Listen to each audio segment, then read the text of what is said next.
I'm Mark Golub, and in the news, a conference addressing the BDS movement, the orchestrated attempt to strong-arm the State of Israel regarding the Israeli-Palestinian conflict through use of economic and cultural boycotts, economic divestment from Israel, and economic and diplomatic sanctions against the Jewish state. Now, many in the Jewish community see among those who support the BDS movement a virulent expression of anti-Semitism, thinly veiled as a virtuous effort to support the Palestinian people in their struggle for self-determination and independence from the State of Israel and from Israel's control of the West Bank. And there's no question that among those most active in the BDS movement are individuals who want nothing short of the end to the Jewish state. The BDS movement is an assault on the State of Israel and should be viewed as nothing less. Well, more and more people of conscience are becoming aware of and offended by the BDS movement. And the Jewish community and friends of Israel, friends of justice around the world are becoming more vocal and more proactive, including those who lead the Israeli government. And so, Israel's ambassador to the United Nations, the Honorable Danon, decided to host an anti-BDS conference he entitled Bridges, Not Boycotts. And there were more than 1,500 students, activists, and legal professionals in attendance, making it the largest anti-BDS gathering in history. Well, one individual who's now in the forefront of the fight against the BDS movement is the executive director of the Northeast Region of the organization, StandWithUs. He's a dear personal friend whom we've seen many times on JBS, Shahar Azani. Shahar, thank you so much for joining us once again. Always a pleasure to join the JBS family, Mark. It's always a pleasure to be on such an important tool to spread the message and empower people and make people aware, which is absolutely essential if we are to win. Thank you, Shahar. All right, first of all, tell us what you know about the conference itself. Are you looking forward to it? Do you hope it'll have some effect? First of all, the conference, which takes place today, is incredibly significant by the mere fact that for once, instead of fighting a scattered battle between different organizations doing different things, we have an opportunity to bring people together. I attended the conference today. Most of it is actually concluding in the next hour. And one of the most significant things about it, as I said, is having individuals and organizations coming together to discuss the issue, to get to know each other, to work together, to think about solutions to the problem that come from different angles, to enrich, to empower, and to inspire. But I want to know what you really think will come out of the conference, Shahar. Well, I think it remains to be seen what is actually done by this gathering of different people and organizations. It's the follow-up that matters. When people, I have to tell you, I received a phone call from a friend of ours in California whose daughter heard about the conference. She's still in high school, but she was inspired to hear of an opportunity to come to the United Nations, to the United Nations General Assembly Hall, where the conference actually happened, to see and hear some of the leading experts and voices in the field discussing the Israel's problem and the boycott movement, and to figure out solutions and connections. But what remains to be seen, which will be the key issue if this has been successful or not, is what's going to be the follow-up. Yes. How much of actual collaboration are you going to see between different organizations? How many people will get involved? No 1, 2, 3-day conference will bring about a solution, but will bring about a beginning of a discussion or a beginning of a collaboration or a solution. And personally, I must tell you, I have taken it upon myself as my task to do some follow-ups with relevant organizations that I was happy to hear about their ideas and programs. And I will reach out to them, and I will offer to work in partnership using each other's core abilities in order to move in the right direction. Mm-hmm. You know, Danon spoke at the Jerusalem Post conference recently, and he described how anti-Semitism has become the language of the UN. Then he hosts a conference on BDS at the UN. Do you think that the UN was the proper forum to hold this conference?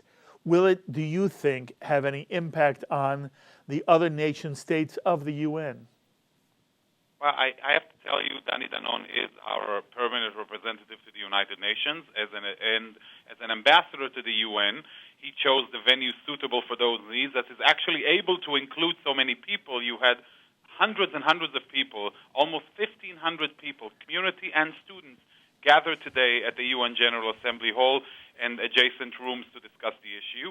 And think about the venue as it is. The UNGA, the same venue that approves anti-Israel resolutions every year at the General Assembly session, the same institution which hosts so many delegations, students and diplomats, visitors and personnel. And there was an opportunity to show some colors of Israel, some positive colors of Israel, the same opportunity that we used with Ambassador Danon when it came to our exhibition about Israel, which was showing there for a couple of weeks. But at the same time, Mark, there is a permanent exhibition at the United Nations. And that permanent exhibition is not an Israel one, but a Palestinian exhibition. And that Palestinian exhibition tells you entirely and only the Palestinian narrative, definitely not the Israeli or Jewish one. For instance, I will share with you that I made a point of going today to take another look at the Palestinian exhibition. And one of the things that attracted my eyes was a statement on one of the panels which said, in 1948, the State of Israel was established, but what about a Palestinian Arab state, which the resolution of the UN called for, as if, and you know, of course, nowhere is it mentioned there that the reason there was no Arab state is because of Arabs denying the Jews' right for a state and choosing to launch into war. Therefore, I think it's crucial that we hold this conference at the United Nations. And it's a great opportunity to shine some positive light on Israel at the United Nations, interacting not only amongst ourselves, those who come to attend the conference, those who already love Israel and who will get to interact with one another for a solution, but with others. I myself went and approached some of the people who worked at the UN, students who came to visit the United Nations building, and interact with them with the pin of the State of Israel so that they knew what I stand for and who I represent. And with that flag and that smile, there is no better way to advocate for Israel. Beautifully said, Shahar. All right, you heard my open. To what extent do you feel anti-Semitism is masquerading as anti-Israel material in the BDS movement? Well, I have no doubt that a huge chunk of the anti-Zionist, anti-Israel movement is anti-Semitic. We, of course, know of the triple Ds test that was applied by State Department, Natan Sharansky, and others to differentiate, which is delegitimizing the Jewish right for self-determination, dehumanizing Israel, and, of course, when you single out Israel for criticism, and, of course, in UN or international panels. But there is a simpler test. Take any argument against Israel and replace the word Zionism or Israel with Jewish. In a similar manner, a few months ago, not far from here, upstate New York in Ithaca, certain activists of an anti-Israel organization called Jewish Voice for Peace decided to host an anti-Israel speaker named Bassem Tamimi, who is a Palestinian activist from the West Bank, from the village of Nabi Saleh. Now, Bassem Tamimi is someone who's very well known to speak about Israel harvesting organs from Palestinians as part of his anti-Israel propaganda. Harvesting organs is not an anti-Zionist position. It's not an anti-Israel position. It's an anti-Semitic position, feeding off of the usual anti-Jewish narratives. Yes. Now, we do realize that it's in existence. They try to keep us quiet by claiming that any criticism of Israel is hushed by the argument of anti-Semitism. And at the same time, I urge you and urge our listeners to take the test themselves, to look into the arguments, examine them, and if it's anti-Semitic, we must call it out. I'll tell you something more. it's true that not everyone who supports BDS is an anti-Semite, in the sense that there are too many unfortunate, useful idiots who think that BDS, due to the language they use and the way they masquerade themselves, as if BDS stands for any kind of human rights. They use a lot of times words like dignity and humanity and equality, and they use these words to masquerade their nefarious motives vis-a-vis the state of Israel and the Jewish people. And that's what I tell our people. Whenever I get a chance to stand before parents or stand before community members or students, we should not be strangers to these words and to this kind of vocabulary as well. We should not be afraid to use words like dignity, justice, and humanity. For the state of Israel deserves it, and the Jewish people deserve it, just like any other people on the face of the earth. And this will be the only way to wake up those who are ignorant and those who are maliciously ignorant. Again, I just perfectly said. Look, Shahar, Stand With Us does a lot of work on the college campuses. And we've heard really two approaches expressed here on JBS. On the one hand, there's this notion that on certain campuses, BDS is virulent and is making Jewish students and students who care about Israel very uncomfortable. At the same time, we've had people on who are saying the problem should not be overblown, that if you look at the college campus world, if you look at college campuses across the country, BDS is not that much of a factor. What's your experience in this area? I'll tell you two things. When you're thinking about BDS, BDS is what we call the soup du jour. It's the current clothing of the anti-Semitic, anti-Israel movement. And as you can see, I'm very careful not to use the words pro-Palestinian, because I think being pro-Israel is being pro-Palestinian.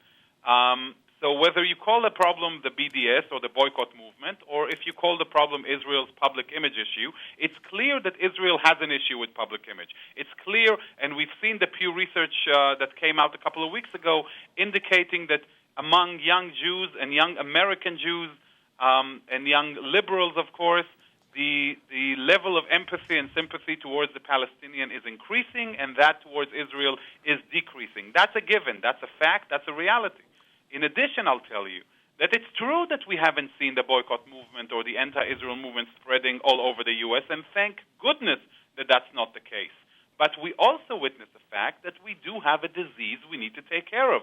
We have, imagine the human organ, imagine the human body, where you have a disease that starts off in your pinky.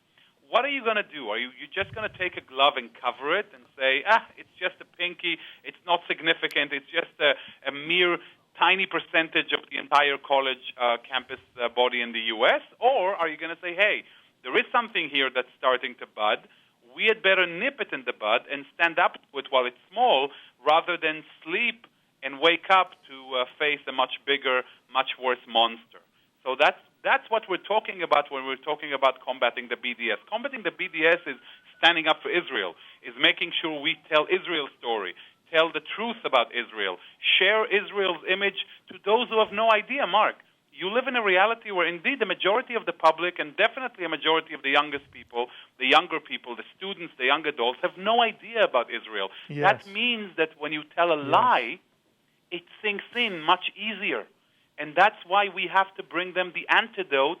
And if you're on a campus where you don't have a boycott problem, that is a wonderful opportunity for proactive work of showcasing Israel's face that's relevant to that audience. Yes. It doesn't have to focus on the boycott. However, we have to stand up to the issue while it's small, rather than face it once it's much, much bigger, when defeating it will be a bigger issue. They have been defeated, they are being defeated, and they will be defeated, not only on college campuses, but when we're talking about the general academia among faculty, we're talking about the cultural attempts to boycott Israel, which hasn't been successful. We're talking about the economic attempts to boycott Israel, which haven't been successful, and they have not been successful because members of the organized Jewish community, because a lot of students who support Israel, because a lot of people who see the truth stand up to it and do not look the other way. Excellent, excellent. Okay, Shahar, talk to me about Bernie Sanders. The story everywhere right now is that Bernie Sanders has nominated BDS supporters to represent him on the Democratic Platform Committee. This includes James Zogby, a pro-Palestinian activist who's president of the Arab American Institute in Washington, Cornel West, who is a prominent African American activist who's used harsh language to describe Israel's actions and who's actually expressed explicit support for the BDS movement, and Keith Ellison, who's America's first Muslim congressman, who's voiced in the past his criticism over Israel's policy in the West Bank and Gaza, and has called for an American role that takes into consideration the needs of the Palestinians.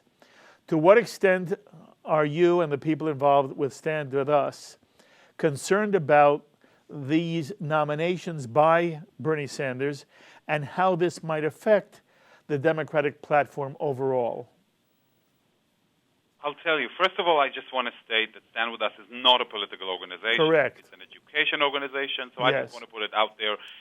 But I want to say also this. We view with great worry the situation and the trends of what's happening both within the framework of these elections. We're all aware of the statements made by the presidential candidate Bernie Sanders when it comes to 10,000 Palestinians who were killed in Gaza or other issues in that regard. And we are also aware of the bigger issue. The bigger issue is not the elections themselves, but the fact that Mr. Sanders, in his opinion, has millions and millions of followers, many of whom are younger Americans, are young adults, are students who believe in that line of thinking, which only emphasizes the kind of challenge that we, those who love Israel, face and the state of Israel faces. And it's imperative that we understand, by the way, same goes for President Obama or others. You don't view the issue in the personality, you view the issue in what they represent, and the movement, and the people, and the millions who stand behind them. Yes. And that only shows you how important the work that we're doing is, and the work that we need to do as a Jewish community, the work that you're doing, Mark, with JBS in spreading the word and allowing speakers who give the right views, who give the ample information that's so missing from mainstream media, to give it to your viewers so that they are empowered to stand up for Israel. And it's crucial that we don't only take the information and do what we call the couch advocacy, when we sit and we consume and we say how lovely or how terrible, but we do nothing about it. It's crucial that we stand up and we take that information and we use it either on social media or comment on media articles and be able to take that hammer that's being given to us in order to stand up for what we believe in. And we have millions and millions of people out there who are in need of a wake-up call, and many of whom are Jewish who have no idea what the truth is about Israel. Just imagine if you were a young American Jew who keeps on hearing the bad things about Israel, you would really come to the point. And the point is, Israel is contradictory to the notion of social justice. This is our main issue. This is our main problem with those communities, with those people who stand up for Bernie Sanders, because Bernie Sanders believes in social justice, and if he criticizes Israel, and so many of his followers do, then for sure Israel is a contradiction to that concept. And it's our obligation to show Israel's face in its entirety so that people understand the complexity and understand Israel's beautiful history, and not only ancient history, but current history of social justice and work for social justice around the world. And that will be the only way where we will be able to fight the ignorance that has been so prevalent within those camps. Yes. This past weekend, Fareed Zakaria had Peter Beinart as part of his panel discussion at the start of his show. And what Peter says repeatedly, and Peter, by the way, describes himself, and I do not question that he is a lover of Israel. And, the Israeli flag hangs in his children's bedroom. They attend day school here in New York. He is obviously pro-Jewish, and he is one who may be critical of Israel, but not because he wants to see the state of Israel injured. But one of the things that Peter Beinart says over and over again is that Israel is guilty of an occupation of the West Bank that denies democratic freedom to a large number, millions of Palestinians, and that as a result, Israel is somehow being anti-democratic in its administration of the West Bank. And that is a lot of what fuels people's, I believe, misunderstanding of why Israel is there and what Israel's goal is. And even today, we once again saw Prime Minister Netanyahu explicitly say he is anxious to meet with Mahmoud Abbas or anyone else to talk about the two-state solution. And Avigdor Lieberman, who's been criticized now as being too far right, who's now the defense minister, said the same thing. But I want to hear what you would say to a Peter Beinart, who would say to you, on television, Israel is guilty of doing anti-democratic and, in certain ways, brutalizing the Palestinian people by its, quote, occupation of the West Bank. What would you say to him? I will tell Peter that, first of all, thank you very much for the love of Israel, for the flag of Israel, for the caring for Israel. And we do understand, that there is political criticism about certain aspects of what's happening in the reality in Israel and the Middle East. And you know what, Mark? It goes far beyond what we see here. If you look into Israeli media and what's happening within Israeli society, you will find people who are far more to the extreme when it comes to the Israeli-Palestinian Absolutely. issue. But what I would also tell Peter is that it makes a difference that we sit here and not there. It makes a difference who it is that we speak to when we utter the criticism of Israel. For we, and when I say we, I mean those within the Israel camp who are aware of the politics, who are aware of the history, who are aware of the region, we have the delicate understanding of the situation when we come out with a criticism. But your ordinary Joe does not. And what your ordinary Joe hears about Israel all the time is the word occupation. And pardon my French, but I'm going to have to put it out there, what they say about, Zionism and comparing it to that abominable regime of the terrible 20th century. And what's happening out there is this huge amount of ignorance and lack of understanding of details that whatever he means to do with their criticism, the Peter Beinarts of the world, whatever good intentions they might have, it goes to waste when it lands on the ears of those who have no idea and are only fed by so many others who, unlike Peter Beinart, do not have the flag of Israel in their bedroom, but will have worse flags, either of those who hate Jews or others. And in that case, we have to be very cautious in how we carry our criticism of Israel. And I do invite him to take part in the internal discussion within Israel. Move to Israel, make your opinion, make your voice heard, because when you demand Israel to do something, and you're not there to assume responsibility for your words, for your deeds, then there is something wrong in your criticism. When we are here, what we do here mainly is support Israel's democracy. We believe in the right of the Israeli people and the vibrant Israeli democracy to make up their own mind. Yes. And when we need to go back to history and understand, Mr. Beinart, that when the Oslo Accords were signed, they were the initiative of the State of Israel. The Americans did not push Israel to sign the Oslo Accords. It was the Israeli government's initiative to move on with the Palestinians against what was happening in Washington, D.C., with the different track discussed between Israel and the Palestinians. And it was in Israel's initiative to move in the direction that maybe was hopefully at the time to bring about peace in the Middle East. And Israelis have paid a heavy price for that bet, in the form of buses exploding in the streets of Jerusalem, Tel Aviv, and Haifa, in the form of innocent people being killed because of a reality when we try to take a risk for peace. So with all due respect, Mr. Beinart, if you want us to move out of Jerusalem, if you want us to do something different in Gaza, then please, by all means, and irrespective, when you don't care about what the Israeli electorate says, what Israel's democracy says, then by all means, buy an apartment in Jerusalem, buy a house in Sderot, and commit that once your pressure succeeds, you will go and live there to bear the consequences of your quest of the. And should you do that, you will have more than 100% legitimacy to continue doing what you're doing. Shahar, what I say all the time here on JBS is that the State of Israel does not want to be on the West Bank. The Israeli people have said, 85% of the Israeli people, that if there were real peace as we have between the United States and Canada, there'd be no problem creating a Palestinian state on the West Bank, and that the only reason there is an Israeli military presence on the West Bank is to protect Israeli people, and that if the Palestinians ever wanted to live in peace like Canada does with America, there would be no, quote, occupation of the West Bank.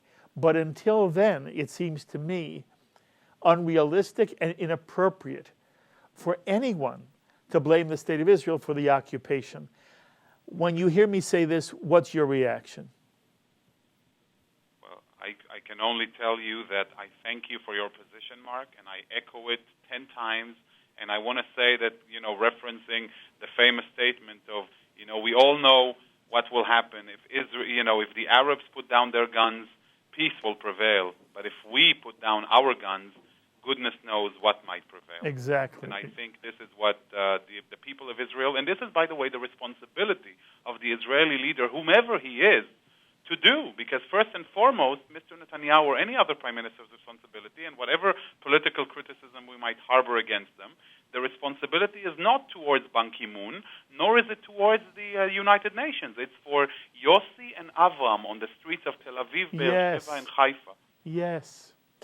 All right, 30 seconds, because we're almost out of time. Big issue now is the trial of this Israeli soldier who shot a Palestinian terrorist.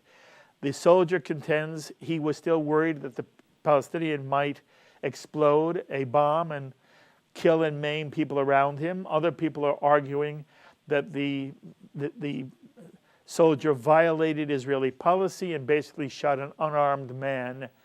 What's your sense of that trial and that case and that dilemma, Shahar? Israel is a state of law, order, and justice. We should all look at the IDF soldiers facing unbelievable situations and moral dilemmas on the street, similar to what Or Azaria was facing. We had the helicopter pilots or the Israel Air Force pilots who were looking at Gaza. Let the courts decide. Israel is a state of justice. Let us all not haste to judge anyone, because they all deserve their day in court. Neither the politicians, nor to the right, neither to the left nor to the right. We must let Israeli justice prevail, as it has always prevailed and shall always prevail. You are always a voice of both reason and passion. It's why I love you so much. You've got to get in here and do some more of your own program and then talk to me on L'chaim. At the moment, Kol Tuv Hatzlacha and Yasha Koach for all the work you do. Stand with us. You are the best, Shahar. Thank you for giving us some time. Thank you very much, Mark, and thank you for the holy work that JBS and you do every day. You be well. Shahar Azani, the Executive Director of the Northeast Region of StandWithUs. And again, we'll be showing some of Bridges Not Boycotts, the UN conference on BDS, organized by Israel's ambassador to the United Nations, Danon. And picking up on one of the things that Shahar said, it's what JBS is trying to do most. There are so many lies about the state of Israel and really the Jewish people, and so much misinformation, misunderstanding about Israel and the Jewish people, even among committed Jews. What we're trying to do here is provide you with the information, the knowledge, and the commitment to both the Jewish people and the state of Israel, and that's what we're committed to doing every single day. My thanks, as always, to our director, Sloan Copeland, production coordinator, Serge Goldberg, to our editor, Dennis Golan, and the associate director of JBS, Dara Golub, and of course to the producer of In the News, Carol Lilienthal. Until the next time, I'm Mark Golub. Be well, my friends.